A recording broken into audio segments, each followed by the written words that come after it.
நான் லாஸ்ட் வீடியோவில் சொல்லியிருந்தேன் நாங்கள் ஃபங்க்ஷனுக்காக ஒரு ரிசார்ட்டுக்கு வந்திருக்கோன்னு சொல்லிட்டு. ஸோ நாங்கள் வந்து ஒரு 1:30க்கெலாம் போயிட்டோம். அப்போ வந்து யாருக்கும் பசிக்கல. ஸோ அதனால் கொஞ்சம் இன்டோர் கேம்ஸ்லாம் நிறைய கேம்ஸ்லாம் இருந்துச்சு. அதில் கொஞ்சம் விளையாடிட்டு இருந்தாங்க. பெரியவங்க சின்னவங்கெல்லாம் கொஞ்சம் நிறைய கேம்ஸ் விளையாடிட்டு இருந்தாங்க. அதுக்காக அந்த கேட்ரிங்காரங்க வந்து ஃபுட்டை வந்து நல்லா புஃபே ஸ்டைலில் அரேஞ்ச் பண்ணி வச்சுருந்தாங்க. மெனுன்னு பார்க்கலாம் வாங்க.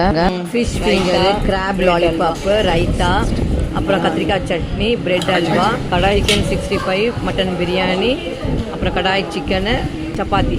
இதுதான் வந்து லஞ்சுக்கு அரேஞ்ச் பண்ணியிருந்தாங்க. டிகாஷன் வீட்டிலேருந்தே போட்டு எடுத்துகிட்டு போயிட்டேன். ஃபங்க்ஷன் வந்து ஈவினிங் 7:30 தான். அப்புறம் ஈவினிங் 5 o'clock ஆயிடுச்சு. எல்லோரும் காஃபி கேட்டாங்க. நான் டிகாஷன் வீட்டிலேருந்தே போட்டு எடுத்துன்னு போயிட்டேன். இந்த ஊரை வச்சு நடைக்கும் மாவு எடுத்துகிட்டு போயிட்டேன். அதை வந்து ஈவினிங்கு எல்லாருக்கும் வடை சுட்டு வச்சு ஃபில்டர் காஃபியோடு கொடுத்து குடிச்சு முடித்தோம். இனிமேல் தான் ஃபங்க்ஷன் ஆரம்பிக்கும். நெக்ஸ்ட் வீடியோவில் பார்க்கலாம்.